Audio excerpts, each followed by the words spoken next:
Well, hello, and welcome back to Principles of Accounting 2. I'm your host, Dr. B.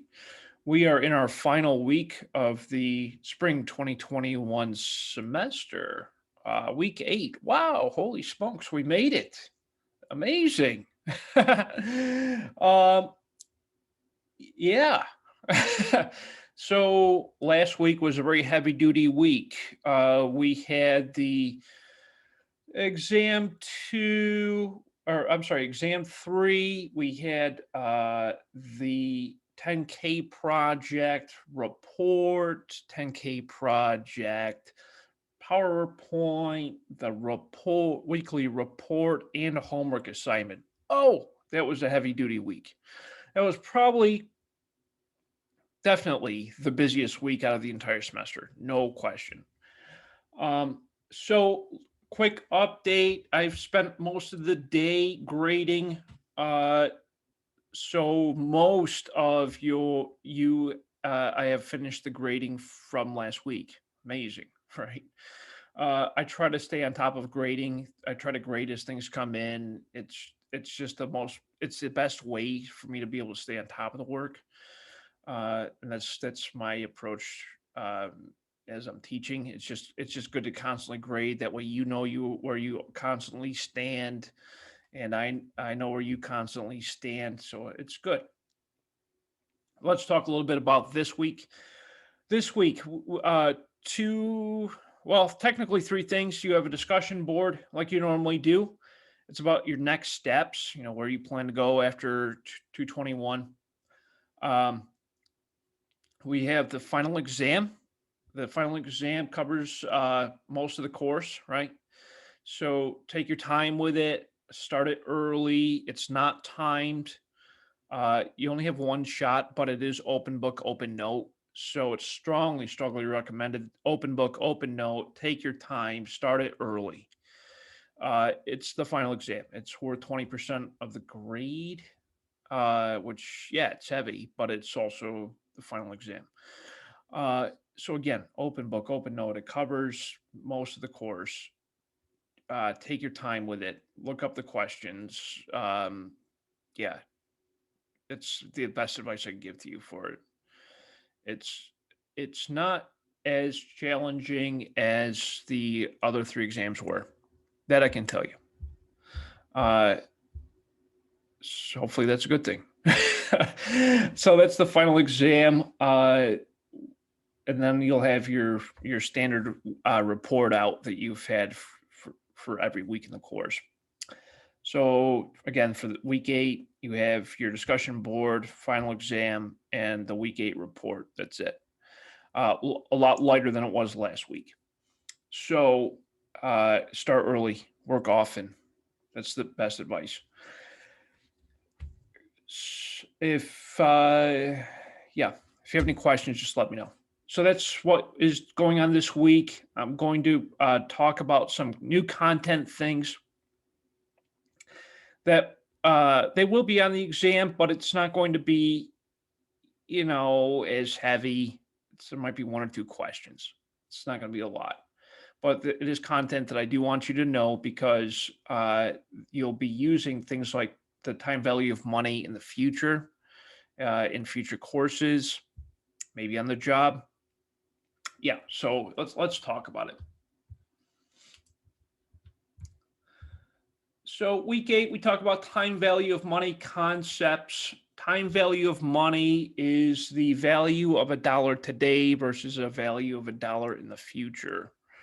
The difference is, of course, interest earned, or discount rate.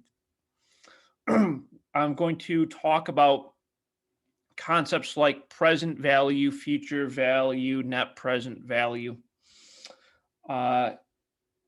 Here's what I recommend. A lot of these concepts they're all formula driven. They're all math based. If it's been a while, if it's been a while since you've heard these concepts, if it's been a while since you've taken a math course, one of the this is a BA2 plus calculator. It's a financial calculator. You could find one of these online. You could They actually virtually you can use free present value calculators. I caution you on some of them because they may not always be the most accurate, but feel free to use those calculators. They're out there, but it's best if you know the formula before you go using a calculator from the internet. So let's talk about the concepts. So present value is the value of a dollar today. In investments, especially when we talk about the purchase of fixed assets, property, plant, and equipment, we use a series of cash flows over a period of time. Cash flows, as you know, are when we talk about net cash flow, we're talking about cash inflow minus cash outflow. Okay, cash inflow minus cash outflow. Cash inflow, that's cash being received from our customers. Cash outflow, that's the company paying its bills, day-to-day operations, right? So cash inflow minus cash outflow. That equals net cash flow. Net cash flow over a series of time periods or accounting periods, like months, years. We typically do this in years. Months, years. We look at the series of cash flows over a series of accounting periods. This is the timing of when net cash flows will be received is important in determining the value of a proposed investment. So what does that mean? We talked about break even from the perspective of sales dollars, break even from the perspective of volume in the previous weeks. When we also talked about this thing called the cash payback period, which I think we talked about that last week. And the cash payback period is the period of which our initial investment is recovered through cash flows. And the net cash flows helps us to determine that point, and it helps us to identify the value of a possible investment. We use the present value methods to understand the timing of net cash flows in evaluating an investment.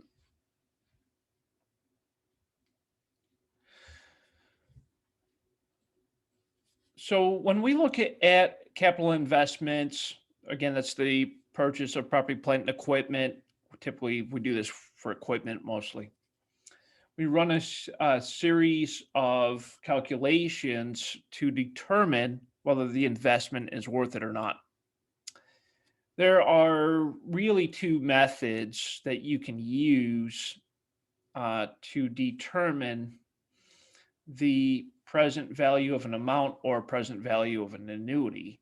These are the net present value method and the internal rate of return method. These will yield us present value of an amount and present value of an annuity. I think we talked about annuities before, and if we didn't, I apologize, but the word annuity means a regularly scheduled payment over time. An example of an annuity that you're receiving would be something like Social Security. An example, or a regularly paid 401k. An example of an annuity that you would pay would be your mortgage, your car payment. Those are annuities. We don't think of them as being annuities, but the term annuity means a regular payment over a series of payments. So it's the same amount every single month for years.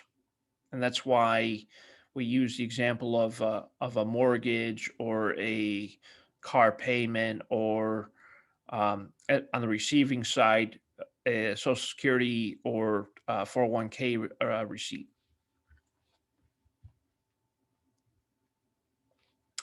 Let's do a very simple one. This is a very simple calculation.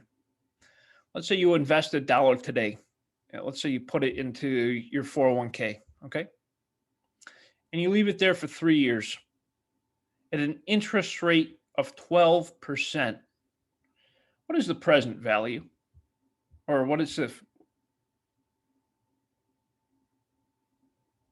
yeah, what's the present value? What do you think? Well, here it is. At the end of year one, your $1 earned 12 cents. How do we figure that out? Well, an interest rate of 12% per year. $1 times 12% is 12 cents. So $1.12 is what you'll have in the bank at the end of the year, first year. In the second year, you leave the $1.12 in, and that $1.12 earns 12% interest for that year. And so therefore, at the end of the second year, you now have $1.25, 1.254. Then you leave that $1.254 in the bank. At the end of the third year, you now have $1.40. How do we get that? $0.254 times 12%. You see where we're going with that. We call it compounding interest.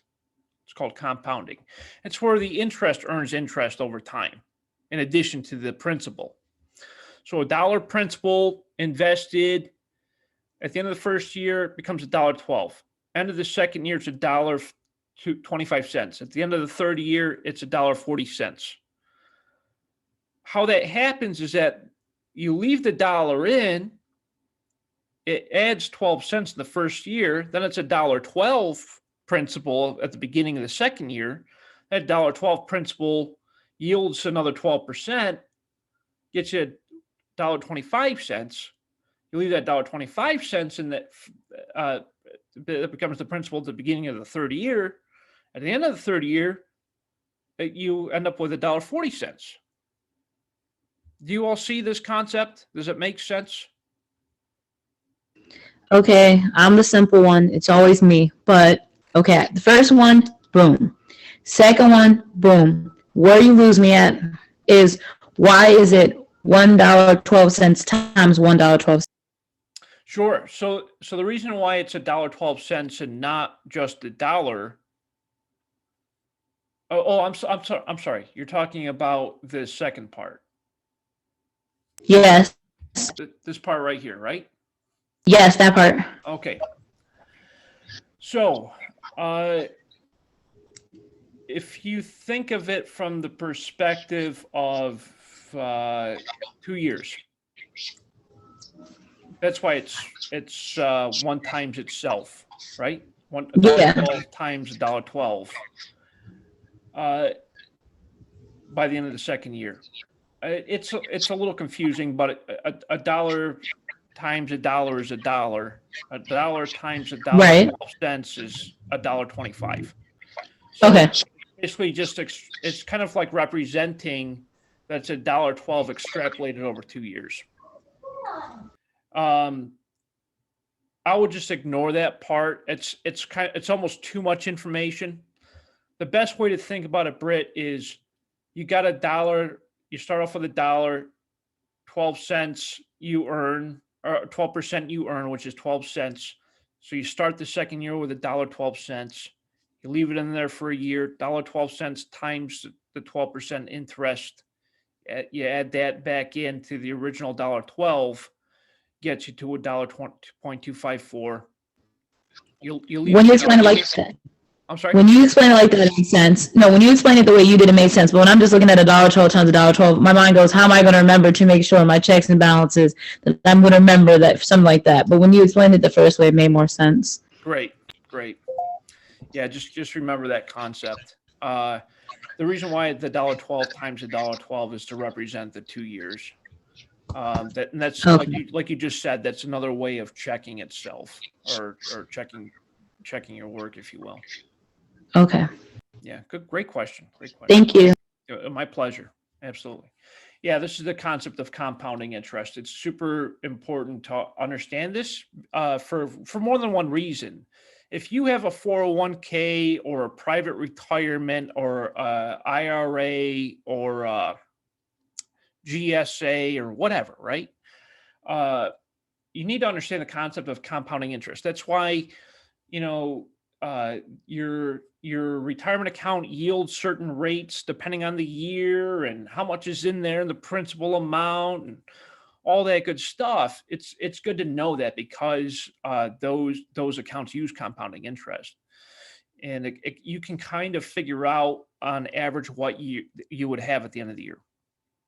The same could be said with like a checking or savings account that has some percentage of interest associated with it. It's just a good thing to know. Absolutely. So, Britt, here's a visual representation of it, and this probably makes a little bit more sense, even more so, right? So the 1.12 is the interest rate. So 12%. So dollar times 1.12, which is 12%, gets us to $1.12. $1.12 times 1.12, which is 12%, gets us to $1.254, represents the second year. $1.254 times the 12% gets us to $1.04. It's just kind of like a visual representation. Visual representation. That's why that I said that second part is, it represents the second year.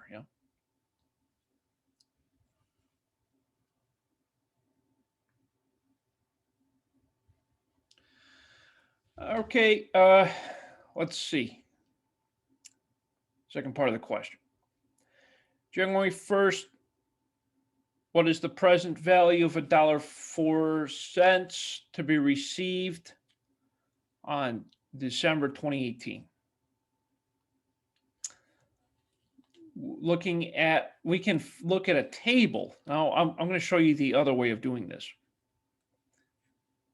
If we receive on December 31, 2018, $1.40, how much do I need to invest today on January 1st, 2016? This is what the question is asking. Let's read it backward. It's the same concept. We can look at the rate of return, we can look at how much interest we would yield by looking at a chart. It's called an index. It's a dollar present value index. This present value index shows us what we would expect to be yield. This is the index. So the question read,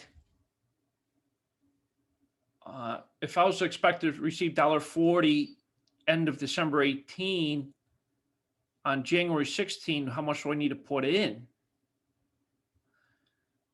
We know it's $1. Okay, we'd put the dollar in.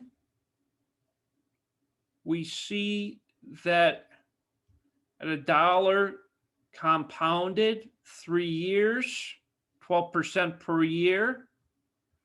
If you look at 3 years and 12%, you come down the list, right? That's why these tables, right? Year 3, you come down 12%. We find it's 71 cents is a total amount of interest for the 3 years at 12%. That's another way of looking at it. And we could just add that to our dollar. So at the end of the third year, we'd have $1.71. Interesting concept.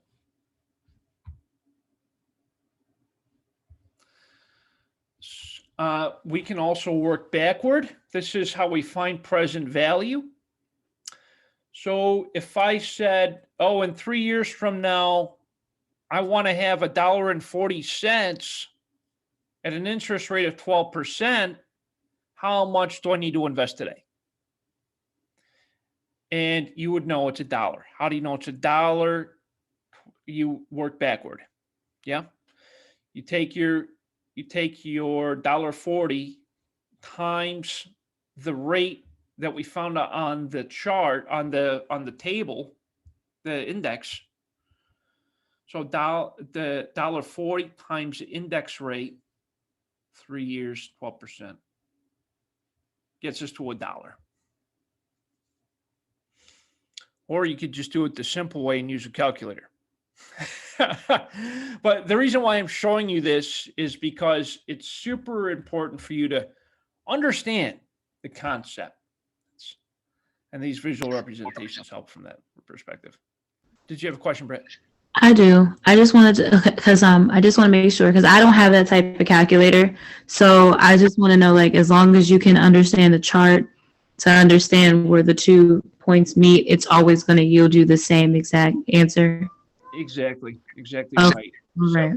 So the way to think about it is the chart is a different approach to finding the same value. Yep. Good point. Thank you. Absolutely. So let's talk about the concept of present value from annuities. Annuities, as I said, is a set of is a fixed payment over time. It's a fixed payment over time. It can be rent, it could be salaries, it could be bond interest, it could be a mortgage payment, a car payment, it could be Social Security payments. These are all annuities. It's a series of equal net cash flows over fixed time intervals. In other words, same month every year or every month. Of course, we know it's going to change a little bit based off of inflation and costs of living adjustments, things like that. But for the most part, they remain consistent. That's why we call them annuities. Present value of an annuity is the amount of cash needed today to yield a series of equal net cash flows at a fixed time interval in the future. This part gets interesting. So, what this tells us is how much I need to invest today in order to get a certain amount every month in the future. Another way of thinking about it is how much more do I need to put into Social Security or into a 401k in order to get X amount of dollars every month while I'm in retirement? Yeah, that's an important concept for sure. So let's look at the present value of an annuity. Looking at another example. This is another simple example. Present value of a $100 annuity for 5 periods, which could be 5 years and 5 months, at 12% can be determined by using the present value factors on the table. Each $100 of net cash flow could be multiplied by the present value of $1 at 12% for the factor of appropriate periods and summed to determine a present value of $360.50. In other words, if I invest $360.50 today, I can yield 100 equal dollars in the future for 5 periods. Okay, let's talk about it. So, how does it work? If I invest $360 today, $360.50 today, and it accrues, the 12% per year compounding interest, or by looking at the chart, we can see that I would yield $100 per year for a total of 5 years. Okay. How do we figure this out? Well, I had mentioned some time ago, I think it was maybe last week, I had said $1 today is worth more than $1 tomorrow because of this thing called interest. This is the time value of money. The way it works is that through the concept of compounding interest, my money will earn money on money, right? Through compounding interest, right? It's where you leave the dollar in, becomes $1.12 at the end of year one. That $1.12 earns another 12%. That becomes $1.25, and year two, so forth and so on. It's the same exact concept. The difference here is that we're working backward to find the present value. How much do I need to invest today in order to yield $100 each year for 5 years in the future? That answer is $360.50. How did we get to that amount, you might ask? Well, there are two ways to do it. One is by looking at that chart that we looked at before, this table, this guy here, this table, yeah? We see 0.567, 5 years, 12%. I'm sorry, 0.567, we see at year 5, times our initial times what our desired yield is, $100. That tells us that we need to have invested $56.70 in year 5 in order to earn that $100. In year 4, I need to invest $63.60. Year 3, $71.20. Year 2, $79.70. Year 1, $89.30. Now, again, two ways you could do this. You could look at the table, okay, that you're given. Take the $100, multiply it by that amount in the table. One of the tables represented by the interest rate that's given, 12% in our example, and it's by the dollar, yeah? That's one method of doing it. The other method is by calculating it out using future value. Future value is the expected amount in the future. So if you enter $100 in future value, you enter $89.30 in the present value, you enter 12% in the interest, and the number of payments, you will get the same amount for present value per year. It's another way of doing it. But this kind of shows you how that chart works. Make sense? Yeah? Yes. Great. Thank you. Okay. Oh, sorry. So using the present value of annuity table, such as the one on the next slide, is a very simple approach. And it shows just like what we've seen before. So year 5, 12%, 3.605. It's just a matter of identifying number of years and annual percentage, and you can just, line them up. So how do we get 3.605? If we look at our dollar example, going back to our dollar. A dollar, it's compounding, right? So we add it all up. That's what compounding means. So a dollar, year 1, 12%, 89.893. Dollar and the year 2, 7.97. Dollar year 3, 7.12. Dollar year 4, 0.636. Dollar year 5, 0.567. You add up all those present value factors to get to 3.605.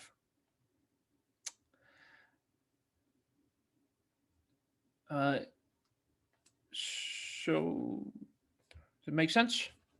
Yes? Kind of, sort of? A little bit? Okay.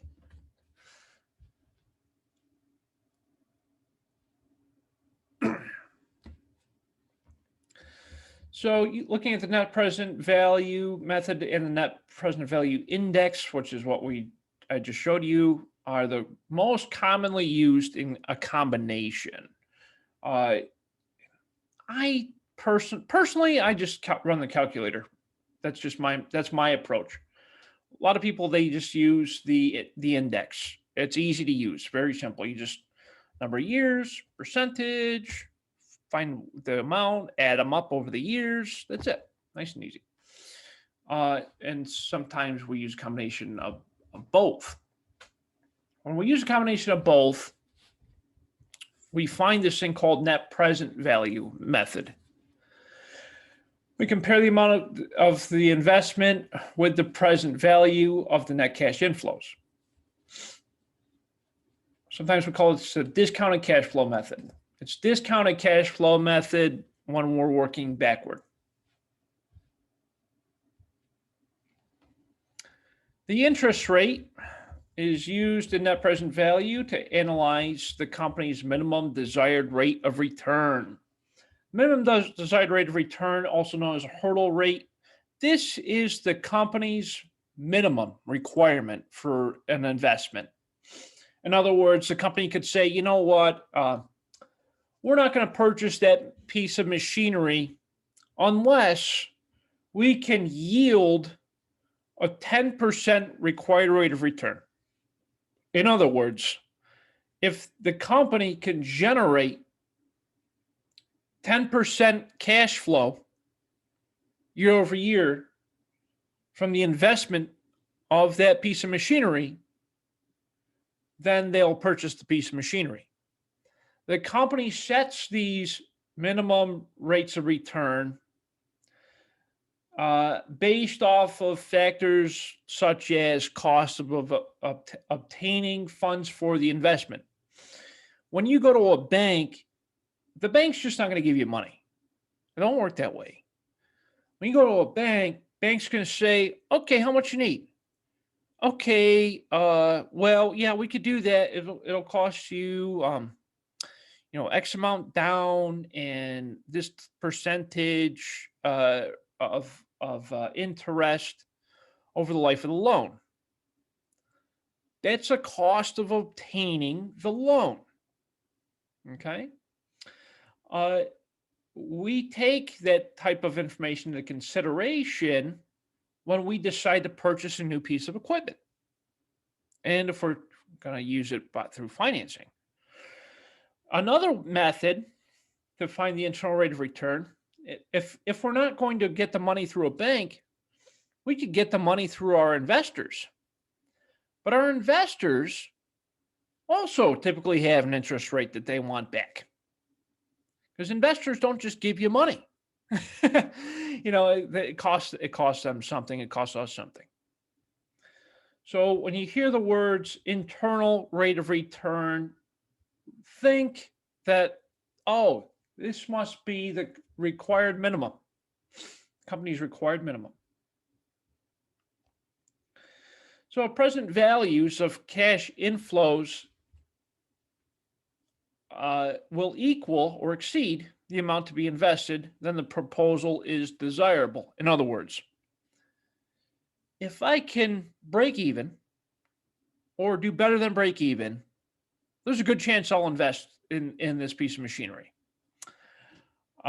We like to say if the value of is 1 or better, we do it, or 0 or better, we do it. If it's negative, there's no way, right? We don't lose money on investments. So let's look at our example, a piece of equipment. We purchased a new piece of equipment for $200,000, or we are thinking of purchasing a new piece of equipment for $200,000. The expected useful life of the equipment is 5 years. Our company's internal rate of return is 10%. We expect to yield the following cash flows each year for the 5 years. $70,000 in the first year, $60,000 in the second year, $50,000, 40. Okay. The total expected cash flows for the 5 years is $260,000. How we got there, we just added up all the expected cash flows for each year.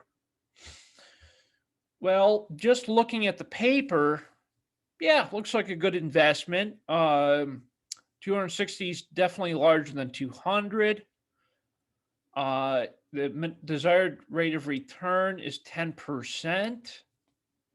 Each year's, well, yeah, each year's better than the 10%. 260,000, is it better than the 200,000 with the 10%? Let's take a look. Let's break it down. So, how this works, we take the present value determined by the chart, by the, I keep calling it a chart, I'm sorry, it's called a table charts. I know semantics, right? But it's important that we identify the right term. It's present value table. Look at the present value table. We take note of each present value of $1 at 10%, for the 5 years. You multiply each present value from the table for that respective year at 10% times the net cash flow for that year to get us to the present value of the net cash flow. In other words, we take the net cash flow times the present value rate equals the present value of the cash flow for that respective year. We add them all together. We add them up at the end of the 5 years, okay? Net cash flow we said was going to be 260,000. The present value of the net cash flow is 202,900. We expect to purchase the piece of machinery for 200,000. That gives us a net present value of 2,900. The net present value is greater than 0. I would say it's a good deal. But do you all kind of understand the concept of net present value? We see that we're adding up all of the present values for each respective year, and then subtracting. We add all of those up. We subtract out the initial investment. If it's greater than 0, it's a good net present value.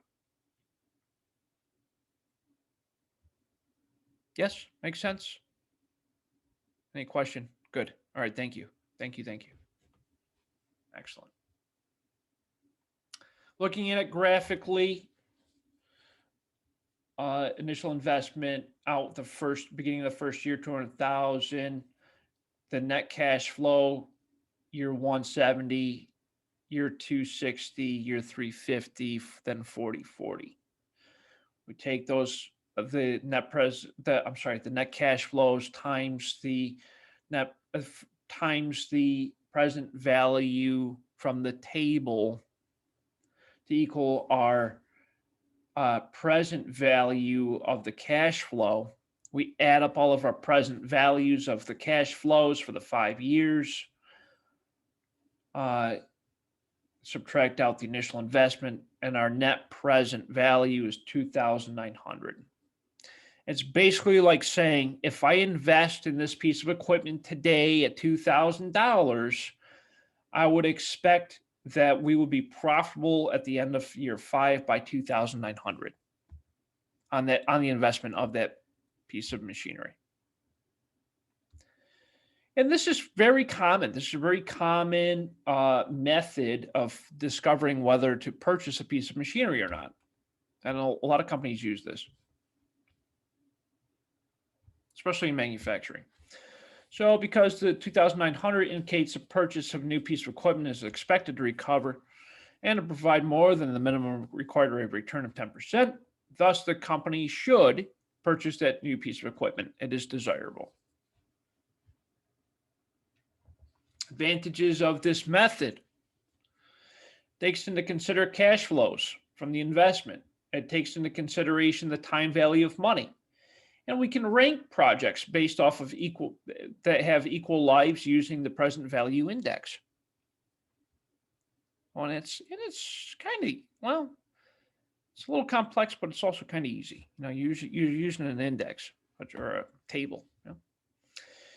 Disadvantages: it's more complex computations and than other methods that don't use present value. That's true. In other words, this method's a little bit more complex than the other methods, right, that don't consider present value. And it assumes that the cash flows can be reinvested at a minimum desired rate of return, which may not always be the case. We can't always just reinvest that money. Yep. Go ahead, Brett. You good? Just playing around with the features? You're on mute.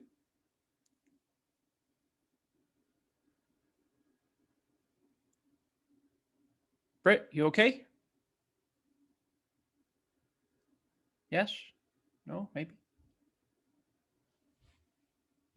Okay. You're still on mute, so.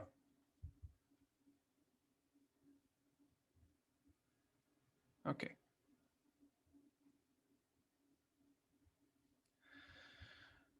All right. When investment funds are limited, oh my goodness.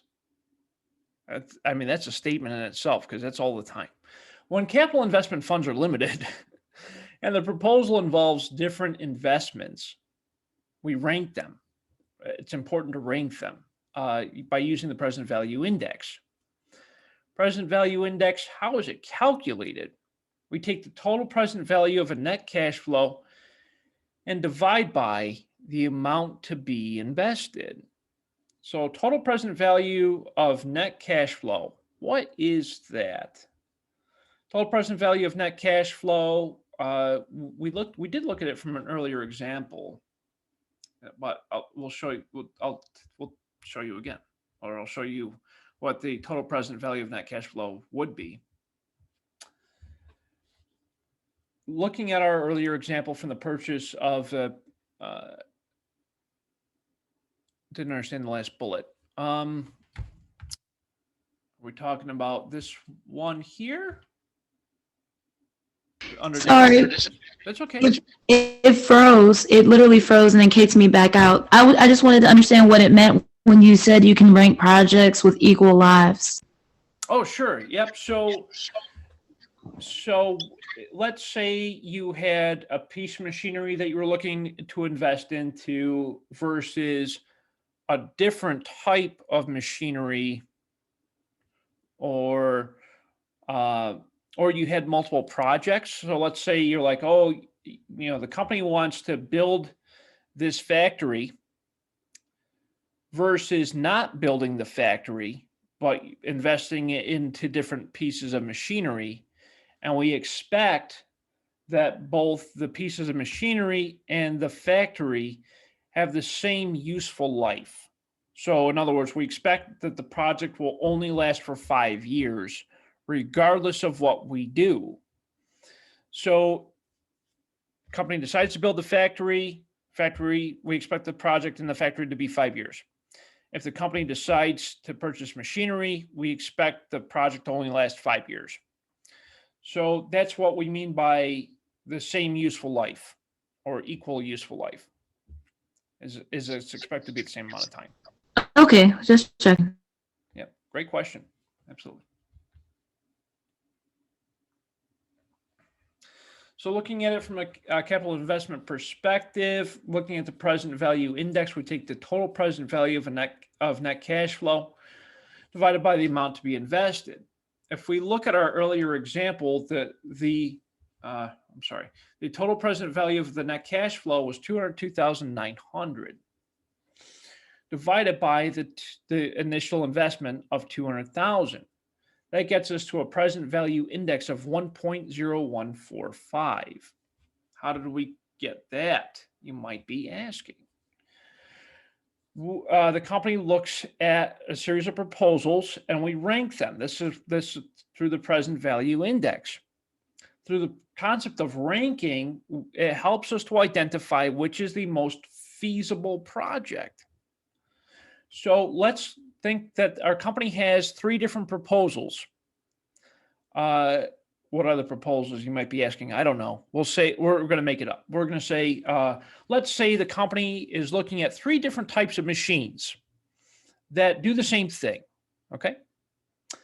And they have different price points and we would expect to get different cash flows from each machine.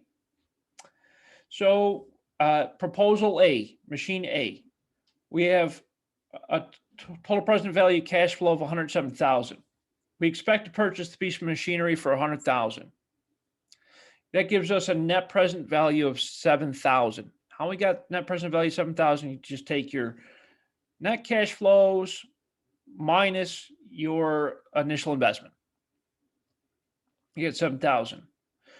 We have a proposal index, present value index of 1.07. How did we get there? We took the net cash flow divided by the initial investment equals 1.07. Okay, great. Proposal B, machine B. We expect to have net cash flows of 86,400. The machine B will cost us 80,000, giving us a net present value of 6,400. Our index value is 1.08. How did we get that? We took our present value of the net cash flows divided by the amount to be invested, got 1.08. Okay, that's looking pretty good. Then we have machine C. And it just so happens that our cash flows from this machine are the same as the machine B. Maybe it's just like a different model, but the same. I don't know. You know what I mean? 86,400. Initial investment's 90,000. Well, maybe that's the newer model of the machine B. Net present value 3,600. We have a present value index of 0.96. We take our net cash flow divided by the initial investment, 0.96. So my question to Briston, Britt, Melinda, of the three proposals, which one is the most likely to be selected? And why? Ooh, nice question, right? What do you think, Brett? I didn't hear you. You were on mute. Oh, Okay, so I can hear you. I can't rationalize it, but isn't it? You said if it's above 1, correct? I did. Okay, I don't have an explanation, but if it's above 1, I want to go with proposal A. Ooh, so close. Proposal No. B. Yeah. So okay. So think of it this way: the higher the index value, the better off we are. Now, the reason why proposal B would be a better option is twofold. The index value tells us we take the net cash flow divided by the initial investment, right? Net cash flow is a little bit lower in proposal B, but the initial investment is $20,000 less than it is in proposal A. The net present value is even a little bit lower, but we still have a higher index value. The higher index value, the better. So proposal C, I wouldn't even consider it because it's below 1. Okay. Proposal A and proposal B are very similar from an index perspective. Proposal B has the higher index value, so proposal B would be the best option. And if B didn't work out, then I would go with A. If A and B didn't work out, I wouldn't do it at all. Makes sense? So I guess, Britt, the way to recap it here is the higher the index value, the better. Above 1 is optimal. And then, of course, the highest, the better. So a project will have present value index greater than 1. It's positive. Less than 1, not so much. Greater than 1, good. Less than 1, not so good. Proposal B is most desirable at 1.08 present value index. Proposal A is 1.07. Proposal B has an initial investment of 80,000 compared to the initial investment of 100. So it's interesting. It's a fun way of looking at multiple proposals side by side and ranking them. It's a great way to do it. Wow! Oh my goodness, we made it. Hey, and within an hour, amazing. You won't really see a lot of this on the test. A lot of this is, it's week 8, right? It's the last week of the course. The reason why I showed you all of this information, or the reason why we have it in the course, is as managers, you will all be faced with making decisions. Hopefully, it'll have some financial implications. Even if, let's say, okay, all right, let's say you're an HR manager, you might not be involved in purchasing a machine. You might not be. You might be. You might be looking at different copier machines side by side, and want to run a present value index.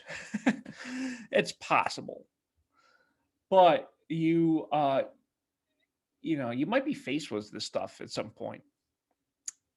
So Britt's asking, can I go over the cash payback concept? Yeah, sure, absolutely, I can. Let me pull up the presentation from last week, because there's a slide on there I want to talk about that I think will help you to better understand the concept. I think it was last week, right? There it is.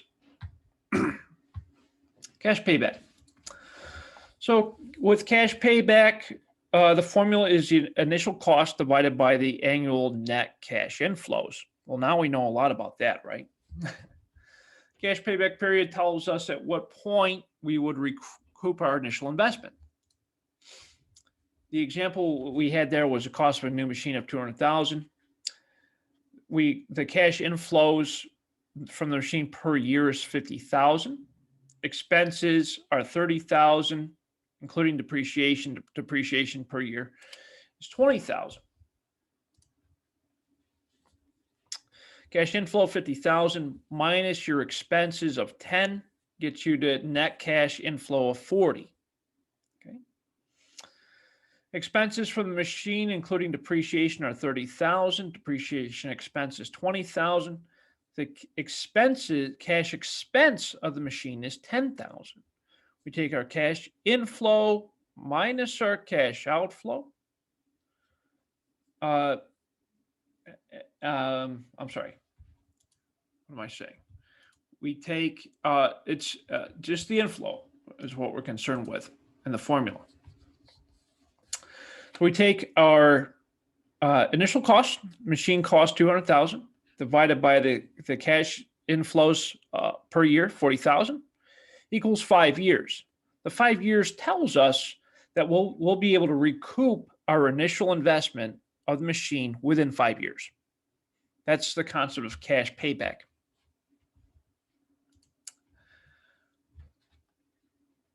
So the way to think about it is cash payback tells us the time frame of when we'll be able to recoup our initial investment.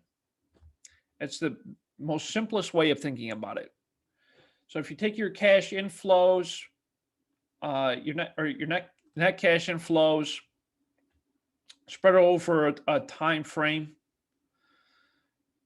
and you have your initial cost. So initial cost divided by your cash flows per year. In this example, we see it's 4 years. 4 years is the cash payback period. That is the concept of it. Britt, does that help to better understand it? Yes. Yes. Awesome. Very cool. Awesome. Okay. Time is now 5 o'clock. Are there any other questions, comments, concerns? Anything at all? This is technically our last session together, or at least, last Zoom session together. So is there anything at all? Anything you could think about? Yes, I have one about the final exam. Sure. What would you say would be the most uh, appearing subjects on there, like out of all 8 weeks? Yeah, it covers all 8 weeks, but I would focus more on the last three. Okay. Focus more on the last three, and take your time. It's open book, open note. Yeah, just absolutely take your time. It's open book, open note. I would focus on the last 3 weeks. It covers all 8, so you'll find 1 or 2 questions from earlier on. From the first 2 weeks. You'll probably find another 3 questions from the middle of the semester, and then the rest of it will focus on the last 3 weeks. Just kind of give you an idea of where to focus. Good question. Thank you. My pleasure. Go ahead, Britt. Britt. Wait, okay, am I unmuted? Okay, I I'm hear unmuted. you now. I hear you now. Okay, I don't want to forget. I wrecked my brain. There was a question. I don't remember if it was on the homework or if it was on the test, but it was like total. And it was from like one of those chapters. Total. Oh man, it slipped my mind, but it was on the test. It was like total manufacturing something. I can't remember the number, but I just could not remember that formula. I went through my notes, I went through the slides, and I could not remember it. And it stumped me because I know it was like, hold on, I'm going to give myself an idea. It was one of those ones that was with material. Okay, so it was like direct labor rate variance, direct labor time variance. I had that, but there was one that was like total. I want to say it was like total manufacturing variance, something with the total. And I was like, I saw it somewhere, and I wrecked my brain. I could not remember what it was. Got you. Oh, it wrecked my brain. Was that week 7? You remember? I think it was from week 7. It had to be. And I went through all the slides, all my notes, and I could not. No, not that. It wasn't the total direct variant. It was like a formula that I saw was in the actual reading, and it was like the one that I did not really pay attention to because I had all those, but it was like total something or other, and it had to do with variance. I thought it was like total. Was it total overhead? It was something with the total, but it wasn't total materials because I knew that was the only thing that I really liked and was like, okay, this is straightforward. It was a different one. Got you. If you think about it, shoot me an email and let me know. I will. Take a look at it. Yeah. Good question. Okay. So if there's no other comments, questions, or concerns, again, I really appreciate you all joining me. I hope that these sessions have been helpful over the past 8 weeks. I know it's been at times stressful, especially in week 7. I know that was chaotic. But I'm happy to report that most of the students in the class are doing very, very well. There are a few students that, because they didn't do the work, they are having trouble. And as I said earlier on, doing the work is probably the most important way to pass the course. But overall, I hope that this was a really good experience for all of you, a great learning experience. And having said that, you should be receiving a survey about the course. Hopefully, I don't know how that works these days. I don't know if they email them to you or if it's just one of those pop-up things. But please take the survey. The survey for the course is super helpful for me and for the university. As I said before, I look at that survey data very seriously. I make improvements to my teaching style. I make improvements to the courses. Your feedback, I take it very, very seriously. So please, by all means, please fill out the survey. It can only help us to improve. So with that, again, stay in touch. For those of you who are going on to the rest of the accounting program, or if you're going into your other respective business courses, please stay in touch with me. I'd love to hear from you. Feel free to get link with me on LinkedIn. It's a great way to stay in touch, and or if something ever comes up and you're like, oh, let me who do I know that does accounting or finance? Reach out to me. Send me an email. I'll be happy to help you out even beyond this course. I look at myself as a mentor to my students, not just the professor. So, having said that, stay in touch. If you think of anything afterward, feel free to email me, call me. I'm around. Okay. So, with that, thank you all so very much for your time.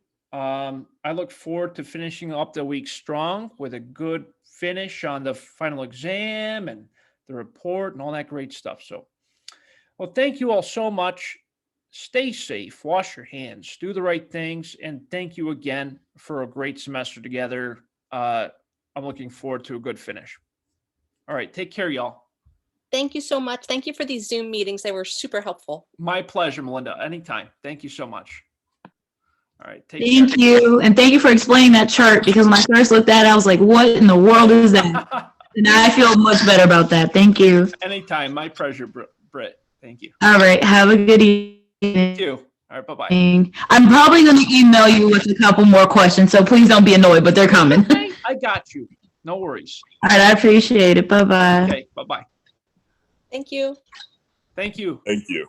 Thank you, Briston. I appreciate you.